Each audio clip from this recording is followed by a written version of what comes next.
Hey everyone, welcome back to the Gut Girls podcast. This is episode 3, and we are diving back into Diana's story. This is Diana's story part 2. So, if you listened to the previous episode, we kind of left off midway through Diana's journey and her story, really. And I mentioned on the last episode how you were going to hear a little bit more about how Diana came to like her full kind of healing story, how she realized that healing needed to happen.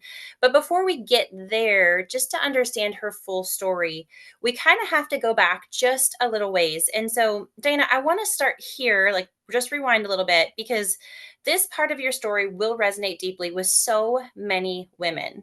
So, you were newly married, your mom's health was declining, and you were trying everything to get pregnant. This is kind of where we left off.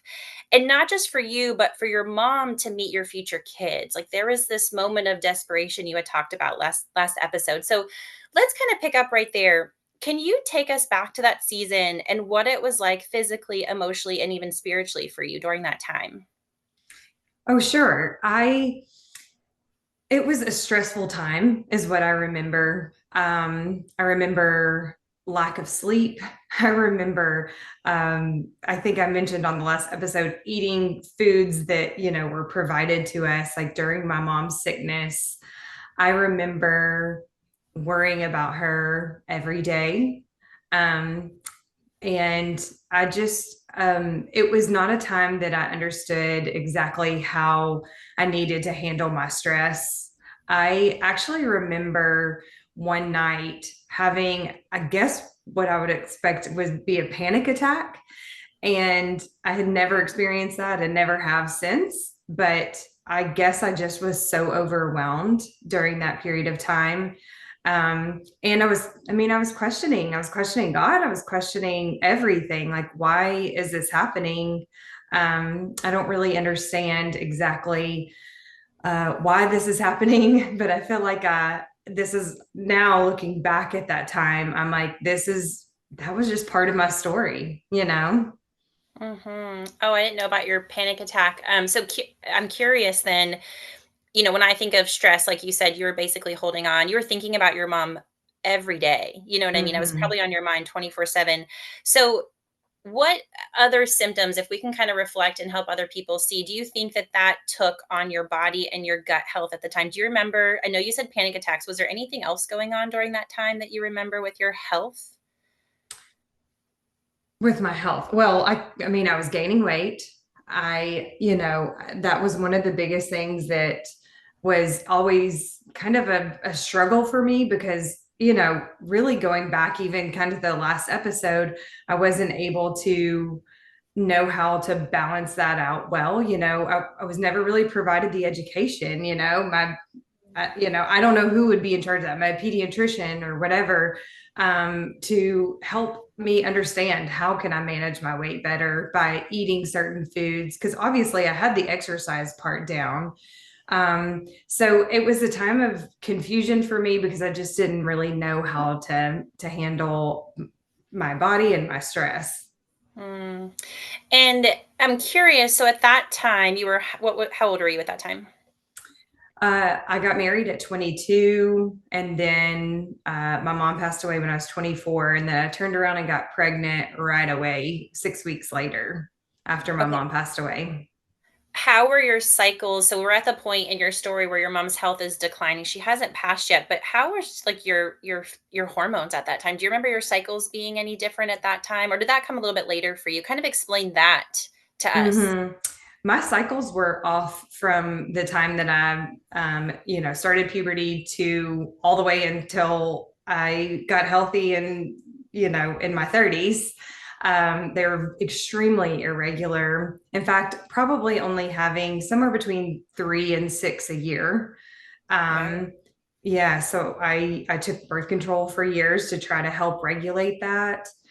And it was, again, you're only educated so much. I mean, one thing that I like about, all of the resources, there's good and bad about Instagram and Facebook and all of this, like this massive amount of information that's given to us now.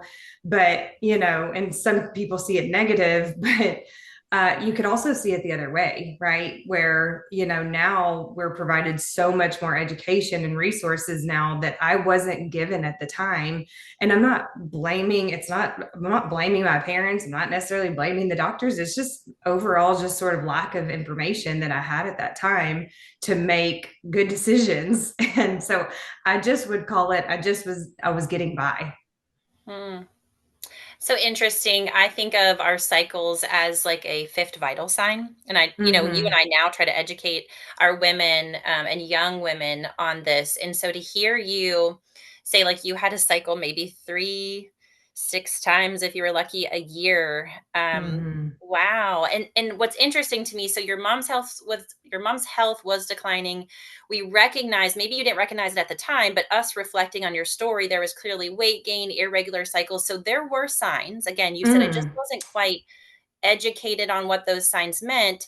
And then and then at that time you were trying to get pregnant. And I remember you told me, and you might have even mentioned this last episode, but if not, this might have been a personal conversation with us where you said you went to a doctor because you were trying to get pregnant. So I'll let you kind of talk to us about that. But in that doctor's visit, there was a question that one doctor asked you, and I'm curious, I want you to kind of educate us on that visit. And how did that question impact your awareness? Did it at the time or did it not? So I'm going to let you kind of take over here. Now I recognize that she was trying to give me, a sign and educate me a little bit, like, hey, this may not be the right time for you. But I didn't know, I did not recognize it at the time, because What I was her exact question? she said, what is going on in your life right now? Are you stressed out? Ah, Are you under a interesting. lot of stress? Yeah. And so, of course, I laughed and I was like, yeah, well, at that time, I probably started just immediately crying, I'm Yeah. sure. Um, and so, yeah, she said, are you under a lot of stress right now? Because that could be hindering you from getting pregnant. And I think she did say, obviously the irregular periods and stuff, because that's when I started taking, Clomid and all of those, to try to help with the fertility. So she clearly had asked some of those types of questions, but I never really connected the dots that stress and those irregular cycles and the weight gain and all of those things could be contributing to the infertility. It just was like, why is it not happening for me? Everybody else is able to get pregnant. Like, why am I the only one? I'm pretty healthy. I mean, I appeared pretty healthy from the outside, so why is it not happening for me? Well, it's interesting because it sounds like she was tapping into a question, but again, when you are in the midst of it, so like just for other listeners, in this moment, maybe you are listening and you are someone who's trying to conceive, sometimes we're so deep in the valley, right? That a question can come through, but it doesn't hit us where it's meant to hit us, right? Of like, hey, that question, now that you reflect, was probably like, hey, Diana, just take a breath here with me in this office and let's just hold this space of like it might not be the time to try right now. You have so much going on, and even maybe to say like why don't we work on a few stress, management tools, like to send you home with some tools, right? And say like come back, let's maybe revisit this 6 months from now or something like that. Just to like give you the hope and say like it's not a never, right? Like it's not a never you're going to get pregnant. It might just not be the time. And again, I'm also speaking from where you said earlier, we're not saying she did it wrong. She actually brought the question up to you. But you and I working with clients know that sometimes you can be so deep in the valley of pain and, you know, unwellness that the question just doesn't hit home right away. And that's where like repetition and guided tools can be so helpful. So I love to know that someone did hold that spot for you in your journey. And so then let's jump a little bit ahead to so what happened since you were trying to get pregnant? Kind of go from there.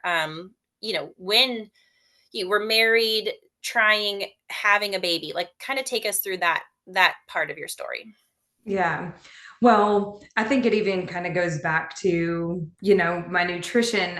I wish that doctor would have pushed a little bit more for me to say, if you have, and this is something we do with our clients in the Optimize Your Gut program, where we're like, hey, if you have all of these stressors, you've got to make sure your sleep is on par. You've got to make sure your nutrition is on par. So I was doing sort of all of them wrong, right? So I wish that she could have helped me understand, like, hey, during this time, if this is still something that you're going to try to pursue to try to conceive, I want to make sure that your nutrition is on par. Like you just said, we got to work on your stress management. Let's make sure that your sleep is going well. But again, I didn't have any of those. I didn't have that conversation with her. So I just kind of kept plugging away a little bit, and living, through these days that were stressful, didn't know if my mom was going to make it, all of those kind of things. And then I, finally, like I said, I guess after I ended up taking some of the fertility things, and then my mom passed away in 2009, and I finally was able to get pregnant about 6 weeks after that.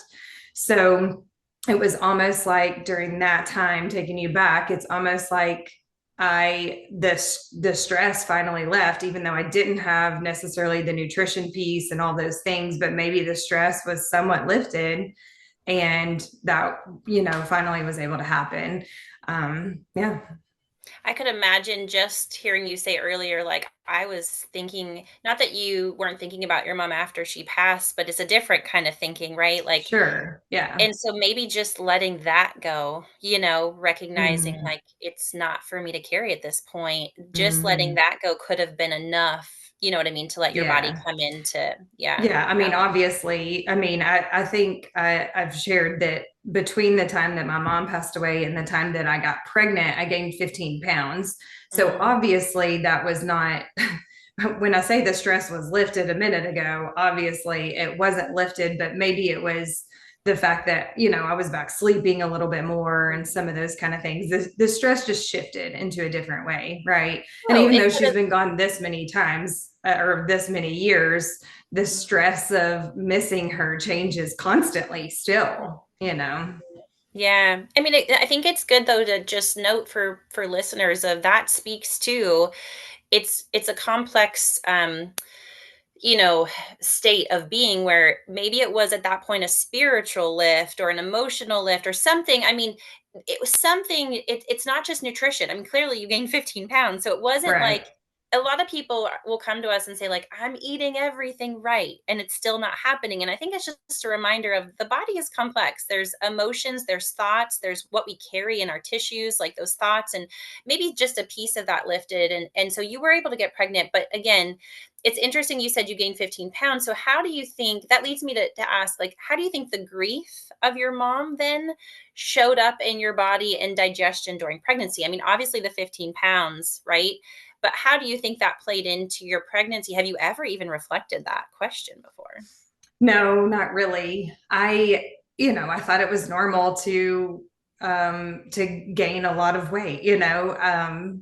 I had already gained the 15 pounds, got pregnant, and then the weight just kind of kept piling on at that point. I ended up probably gaining, gosh, I don't know, 80 pounds total, something like that, from the time that my mom died to the time that I went in to have a baby. I was probably up about 80 pounds. And so I didn't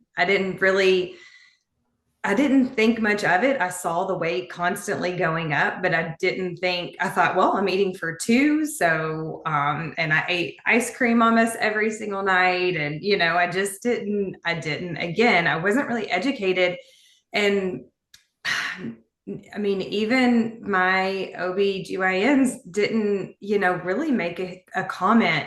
In my second pregnancy, one of them did make a comment. She asked me like what I was eating. And I feel like she was trying to give me some hints, but again, there was no education, which is why I kind of love what I do now, because I feel like I get to just at least share a little bit with other people about maybe what I did wrong, and how I would do it differently now. But Mhm. Yeah. Well, giving them the tools. I know that about you. You like to give the tangible, like, hey, Mm. start here, right? Like if you do nothing else, start here. So that's a great thing that you've kind of learned from your journey and you're giving back. So then take us to so you're married. You had mentioned to me like even being married, being pregnant, you and Todd, your husband, your diet wasn't stellar. It was still kind of like what was like the best meal y'all ate? Oh, I would call that a frozen Stouffer's lasagna. Wow, look how Um, far you've come. we didn't have a whole lot of money, and so the nights that we would eat a Stouffer's lasagna, and then we'd buy like those frozen garlic bread, Mhm. and put those in the oven, and that was really the best meal that we had. Um, that when I say best, that's in air quotes, right? Yeah. So but we ate a lot of it's called TGI Fridays. I don't even know if you know what that is, but I mean, that was our dinner that we ate mozzarella cheese sticks and potato skins and those kind of things. That's what I would eat. And then I would top it off with a bowl of mint chocolate chip ice cream. Wow. I didn't know this side of you. Well, you have seen my before picture, right? I have seen your before pictures, yeah. Okay, so then let's catch them up to now, your dot let's just say your first child, and I said daughter, we know you have 2 girls, or if listeners don't know, Diana has 2 girls, but go to that moment when you found out, and I have to touch upon this because we've heard your story of your mom. It's a big piece of your story, but that moment, even before you had her, finding out it was a girl. Oh man, I cried during the ultrasound because I was so, so happy that she was a girl. I just wanted that relationship that my mom and I had, that we were so close. So I was so happy that she Mm, had a girl, and I did. I just laid there on the bed and just cried mm. because again, that was still only I want to say that was maybe in like December. She had passed away in October, so I guess that was maybe sometime the first of the following year. So it was only about 4 months after. So I just laid there and cried. Mhm. It's a beautiful reminder, though, that your heart can hold both grief and joy at the same Mm-hmm. time. Like, isn't Mm-hmm. that just a beautiful thing to Yes. recognize? Yeah. Yeah. And then okay, so then you had your firstborn, you had your daughter, kind of go through that postpartum phase. And maybe this you kind of tell me too. I'm kind of learning more about you as we go as well on this podcast. But so you had maybe both girls. I think I know at some point there was a big postpartum decision you had to make in your health. So kind of take us to that. Was that after both girls were born? I did have to have a small surgery after JC, my Your firstborn first. was, Okay. yeah. So I ended up not breastfeeding. I only breastfed maybe for about 6 weeks. And then I didn't know what to do other than just to stop breastfeeding, after having that surgery because I had to be put under anesthesia. And so I didn't know exactly how to handle my body so that I could go back to breastfeeding. So I just totally stopped. Obviously, that's something that I wish that I could have gone back and and redone because Well, I and wish that I could have done that. explain to our listeners what surgery was that? Because I don't think we've actually stated it yet. Yeah, it was an additional tear that I had during the surgery that just wasn't healing right, or during childbirth that wasn't healing right. Because Okay. you also probably don't know this, that JC Kate, she got stuck, and Mm, she broke her shoulder coming out, and it did quite a bit of damage to me along the way. yeah. Yeah. I mean, that's a hard place. As a chiropractor in my clinic, these days, I specialize in moms and babies. And so I'm treating them chiropractically. And I will just say, my goodness, I feel for you in that stage. There's a lot of moms that come see me that, when you say, I wish I would have pushed through, it's really hard when you're uncomfortable as a female postpartum and you're getting like a procedure like that done, to sit and then try to breastfeed. Like, Mm. saying you did for as long as you breastfed, you did an amazing job. That is a challenging season. So in Hmm. itself, without the surgery, right? The Yeah. procedure, yeah. Yeah. Um, And I hate to even go back to saying that I didn't have my mom, but I didn't have my mom, or because I feel like that's what most people do. They call their mom, right? They're like, "Hey, help me through this situation. Help me figure out, help me keep my baby so that I can have this surgery." And Todd was still working. It was just a lot. So I didn't and have, the additional support that a lot of people would during that time. So I just kind of gave it up. mm. Did you end up losing your baby weight from the first pregnancy before your second pregnancy? I did not.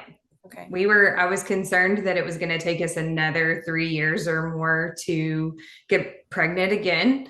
And so the girls are only 17 months apart. So I didn't, 8 months later, I was pregnant again.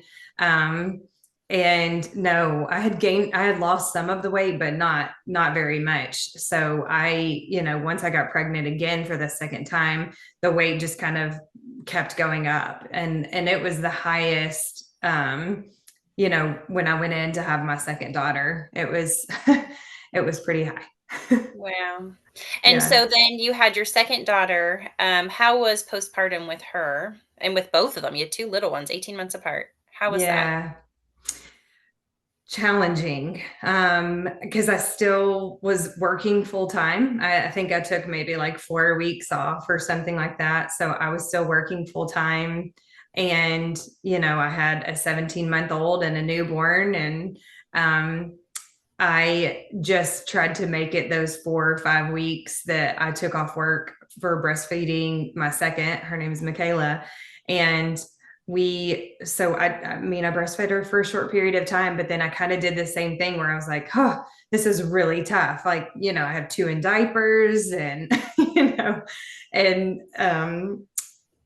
with JC Kate still, she didn't walk until she was about 15 months old. So I was very large pregnant and still carrying, a 15-month baby around. So it was a challenging time. But after I did have Michaela, it was just it was a tough time.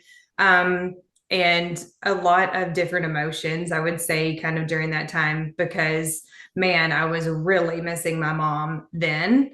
I wanted her to see my girls. I wanted her to be there for me. I wanted to have that same relationship that my friends had with their moms, where they could just call their mom in the middle of the night, like, "Hey, something's going on. The baby's screaming all the time, and JCK won't sleep." And I wanted, but I didn't really have that additional support. I mean, there were people in my life, obviously, other family members and stuff, but there's just nothing like having your mom there for you, right? Right. Oh my Yeah. gosh. I do listen though, and I feel like from the clinician standpoint, like hearing your story, I'm just like, wow, Dana. So and there's a lot of listeners I think will meet you here. Like you lost your mom. You were holding that grief in your heart. You had so much joy in your heart. And then like struggling postpartum, I'm sure at moments there was anger, there was sadness, like and just what that does to your body. I mean, it was really postpartum, from my understanding, when your health story kind of took a turn for the worst in a sense. And so, I mean, just reflect back as like now, hindsight, you're like, well, now I get it. Wow. Like, Yes. I yeah. definitely remember after having my second child, that is when the constipation started. It was very apparent, and it was very chronic. Because I specifically remember doing everything I could during that time. I was looking up on the internet. I was like, what is going on?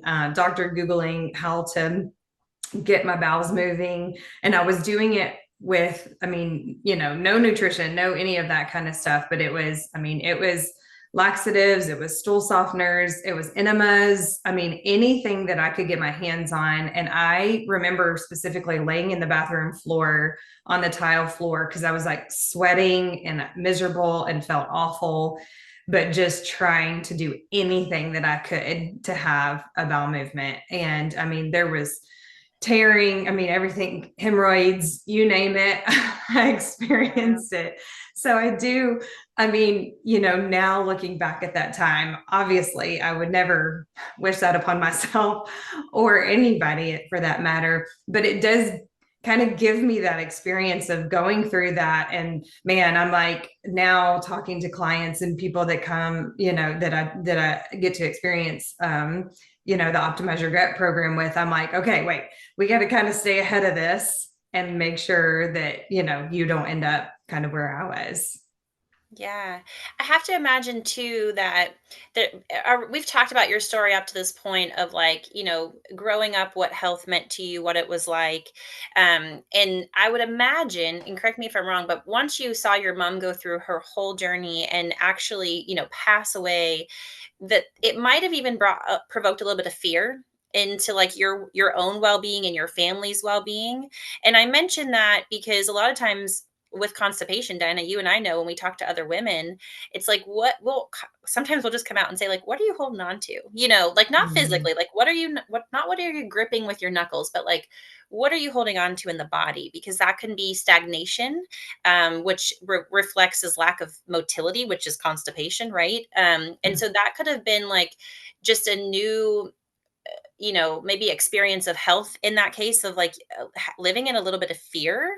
Would you say so? And I ask that because then there was another health decision that came your way that you had to make with Mm-hmm. a surgery. So kind of answer my question and then lead us into that next, decision you had to make in your health. Mm-hmm. Yeah, when you say fear, I definitely, now that I had those two small girls, and I specifically remember like I have to make sure that I'm as healthy as I possibly can be for these girls. And I had been told that my chances were increased to have breast cancer. So once I had grown, once I had gained and lost weight and had the girls back and forth, it was, a very busy 17 months of my life. And then when I went in to have my annual pap smear, and I was doing mammograms all the time because they were constantly telling me, that I needed to do this. And then I would turn around and have to do, the ultrasounds and everything. And a doctor mentioned to me about having a breast reduction. And because I had said something, in fear about having, these girls now, and I wanted to make sure that I didn't get breast cancer too. So what can I do? And they were like, well, let's reach out to insurance, see what they would allow for. And at least at minimum, so we actually did look into doing a double mastectomy and trying to remove all of the tissue, but my insurance wouldn't pay for that.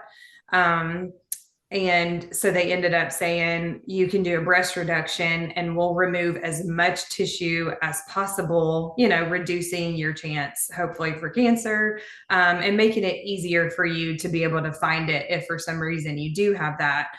So I I had this newborn and 17-month-old, and then I decided about 9 months after that that I was going to go and do this breast reduction.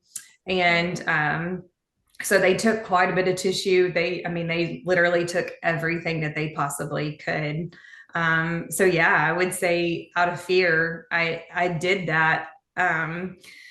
Looking back, I still am glad that I did it because man, the weight of that breast tissue and everything was starting to hurt my neck and my shoulders and everything. So I mean, man, I felt light immediately, after having that, just having that weight lifted off, literally lifted off, Yeah, so I had the breast reduction in October of 2012.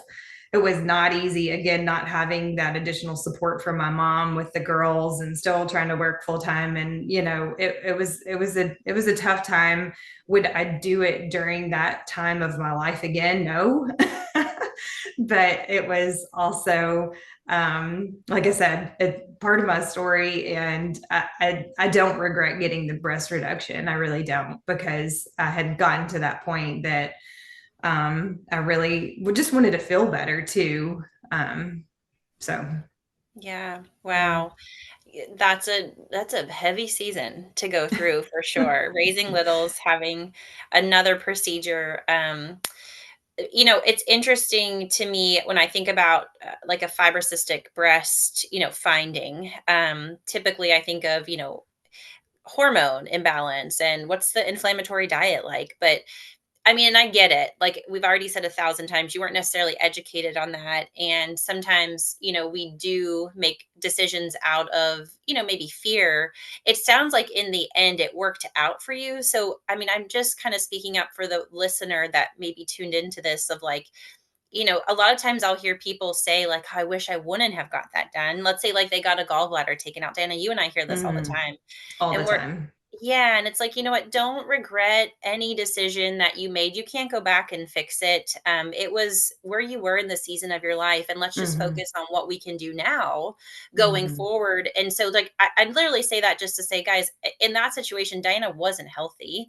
You know what I mean? She didn't address any hormonal imbalance. She wasn't even eating healthy at that time. So, regardless of her decision or not, there's still work that you can do, right? Yeah, and I will say I'll mention this too. So my breasts were very fibrous, lots of cysts, and that's why they would continue, making me do them every 6 months, and then I'd follow up with the ultrasound because they would always find something a little bit suspicious. And now, that was in 2012. So now, fast forward, we're in 2025 now, and my breast tissue is totally different.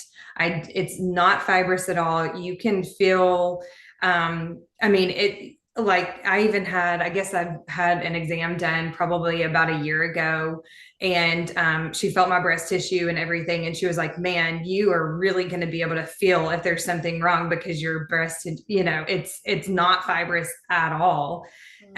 So I thought that was interesting, and I never even pieced that together, even knowing everything that I know now, until that lady said that last year. She was like, "Man, your breast tissue would be make it really easy to find if you had a spot that was of concern."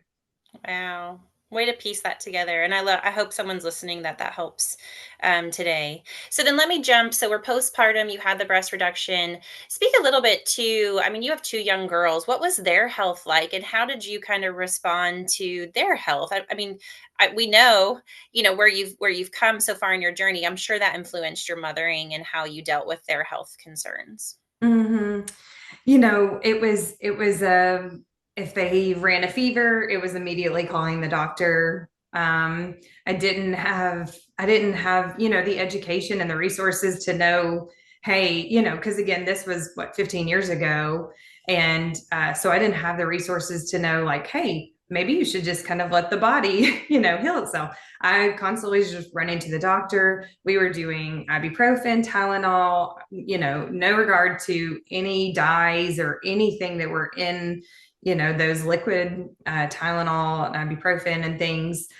So I was, constantly just providing those. And then we'd run to the doctor. And even if they tested negative, let's say for strep throat, we were throwing an antibiotic in just in case, so that's kind of like how their health was, definitely for the first several years of their life, because it was ear infections, it was strep throats, it was virus, it was hand foot mouth. I mean, we were constantly at the doctor all the time.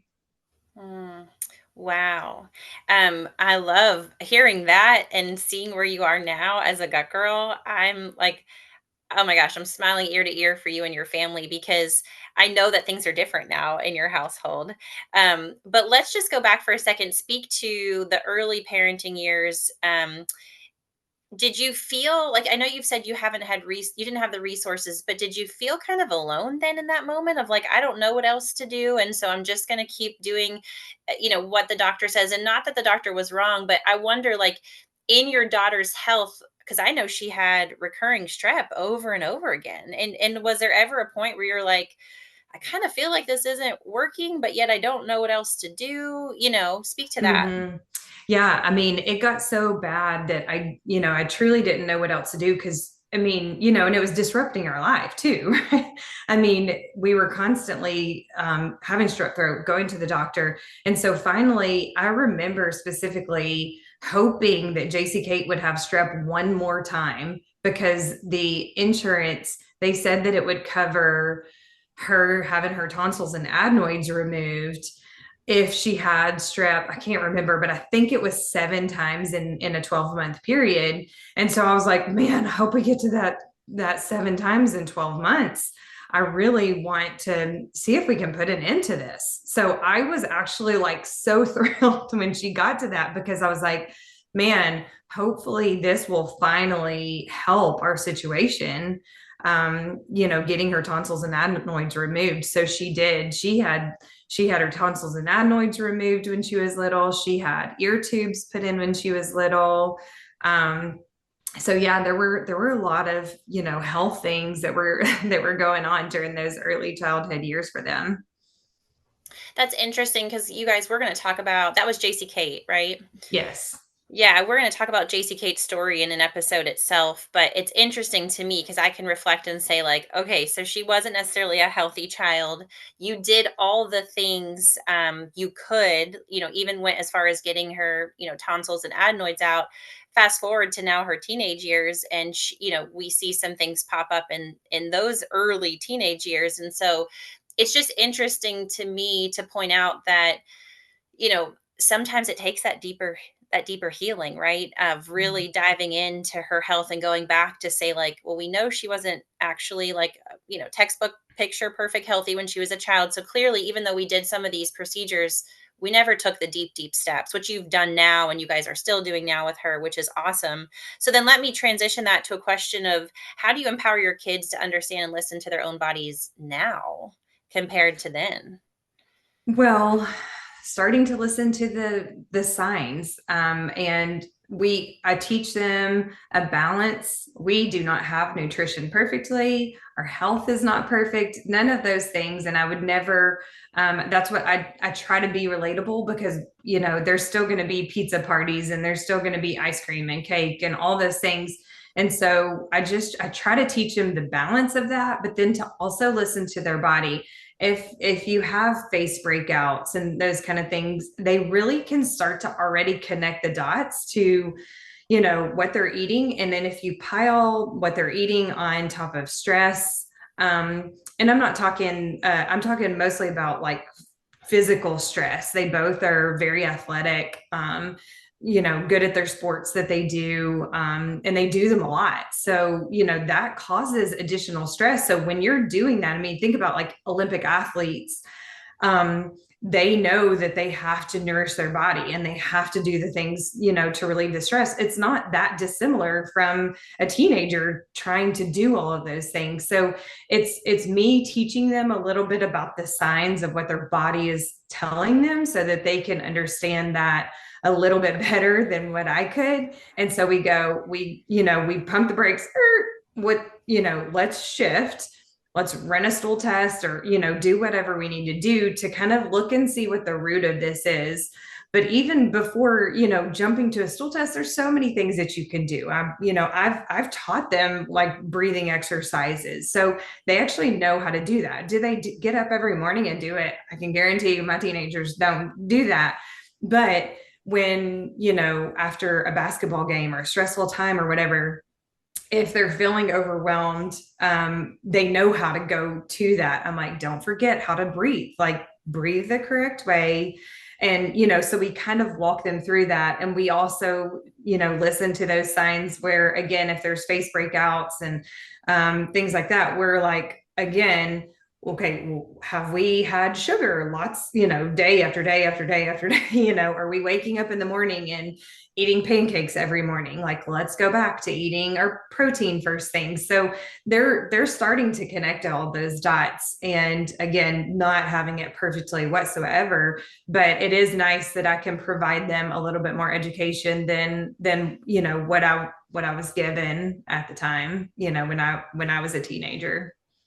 Absolutely. And so I want to just stop there and say, like, your journey, Diana, reminds us that with knowledge and community, like moms can become confident advocates for their family's wellness. And Mhm. I can guarantee you, for any mom that's listening with kiddos, the seed that like Diana is planting right now, imagine, Diana, if you had those seeds trinkle, tinkle, whatever you want to call, trickled into your childhood. And then you had that doctor who said, Diana, what's going on in your life? Like, then maybe that question would have hit a little harder for you. And so I just want to remind moms that you're planting the seed for potentially in your child's future when there's a serious health question asked, it all just comes together in that moment. And they're like, oh, mom always said like I was eating too much. I mean, I'm just going anywhere, but like eating too much sugar, or man, I didn't even give myself a break after that season of heavy, basketball, whatever it was, cheerleading, blah, blah, blah, whatever it may be. Just know, parents, that just plant the seed because someone else might really bring it to fruition for them. So I love this part of your story, Diana. I think it speaks to so many listeners. And then let me go on just to say we told listeners we were going to get to this part in your story where you kind of realized there's something truly going on with me here. Like, okay, now I need to maybe do some deep diving for myself. And so there was a term that kind of came across for you. Do you remember what that term was and how it kind of, um, I would say, launched maybe this like, oh, I need to learn more and I need to figure out what's going on. Mm-hmm. Oh, absolutely. So, I mentioned just a minute ago after having my second daughter in 2012 and then the breast reduction, and I had already said that I was chronically constipated. So from 2012 to 2016, I was eating stool softeners and laxatives all the time, that whole time.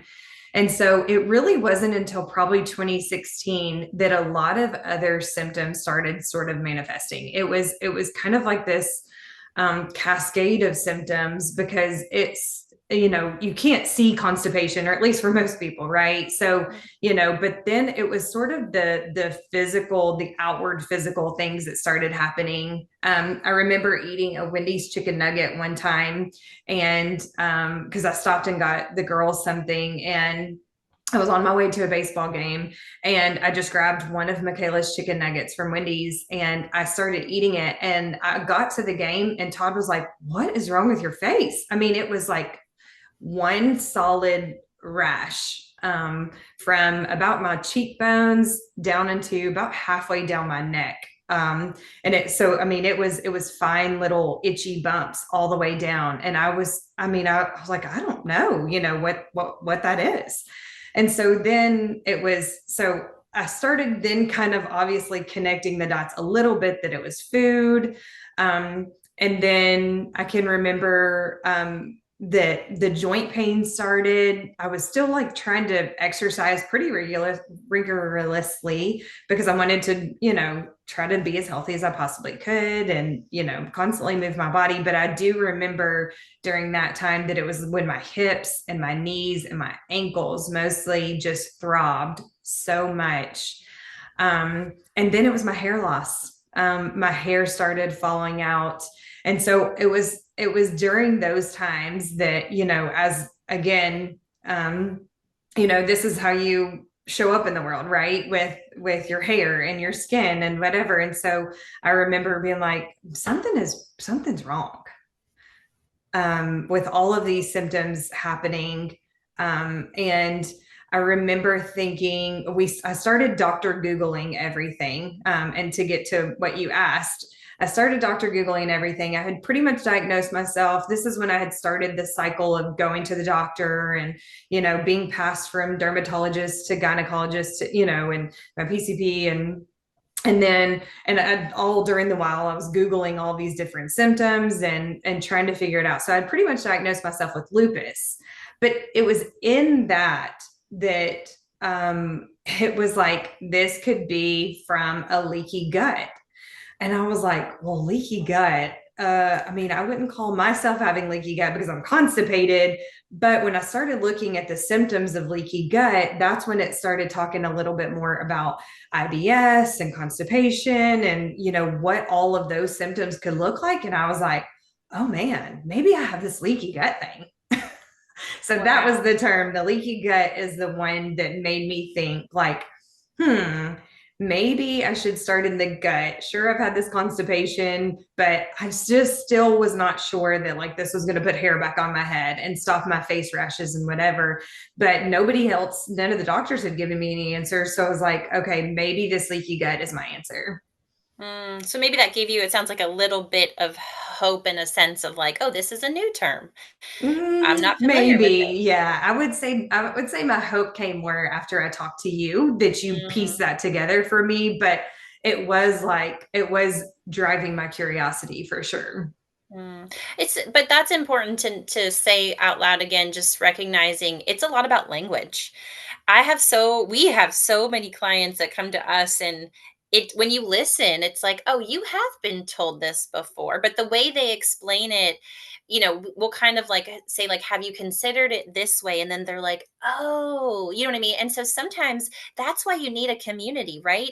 Someone's going to say it a certain way that you're just like, "Oh, little light bulb is trying to turn on there." And that's why the community can be so important. So kind of explain then. I remember you telling me about a time too, just to kind of go a little bit deeper on this leaky gut term, when you guys, I think, had gone out to eat as a family, maybe with Todd's family. And Mhm. again, it was like another, like, maybe this is food, like, really is food. So explain that story to us. Yeah, so we go out to eat with his family about an hour and a half from our house. That's where we would kind of meet to go eat. It was a hibachi. So they make the food in front of you. And, I remember thinking, like, this is a great healthy meal. They cut up the meat in front of you. I'm eating steak, I'm eating chicken, I'm eating vegetables. They have salad, they have all the things that they do. So I remember thinking like, okay, I should be fine because I was connecting a little bit with the food thing, but I was like, I should be fine. This is a good healthy meal. This is not a Wendy's chicken nugget, right? So I went and ate the meal.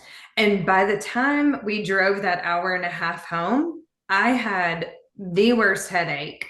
And I was already starting to be a little bit achy and things. And I remember specifically that night, Todd wrapping me in heating blankets because by the time I started trying to go to bed, my hips were throbbing so bad. And my ankles too. I was barely putting one foot in front of the other just to get up and go to the bathroom.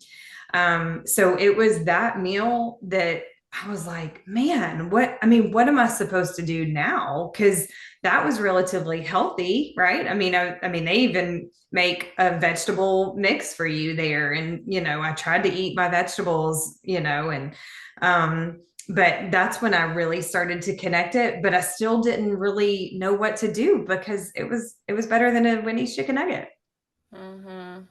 Wow. I'm just taking in like all of where you've been in your journey.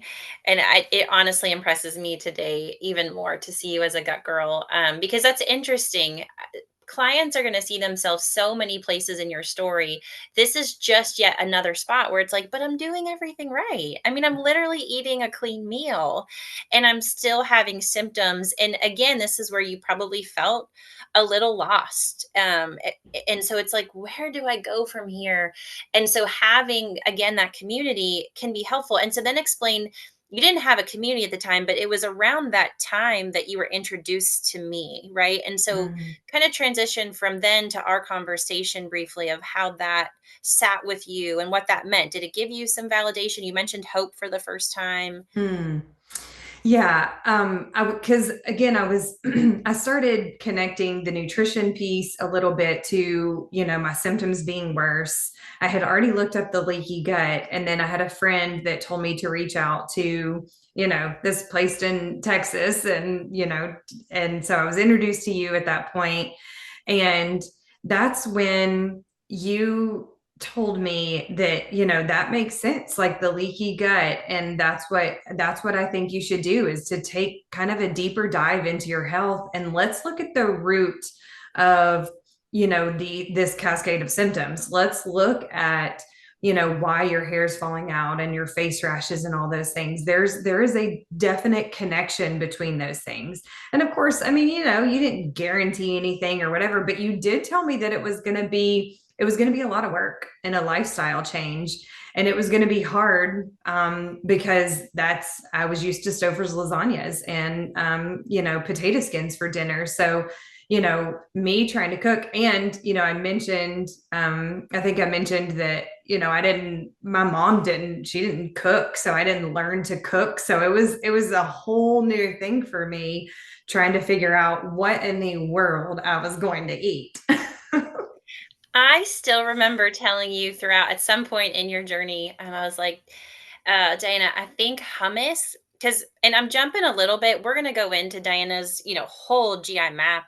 We're going to show it. We're going to kind of go all into it because I want you guys to see, like, literally where Diana has come from and where she's at now. But I do remember in your journaling and your earlier, health journey, you mentioned hummus. And I was like, Diana, I think you're gonna have to give hummus a break. And you were just like, but wait, then what do I eat? Like, that's the one. Were you eating a lot of hummus at one point? Do I remember that correctly? Yes, I was Yeah. eating hummus every day. Yeah. And it was broccoli, and I would eat hummus with carrots, raw carrots, and then raw broccoli.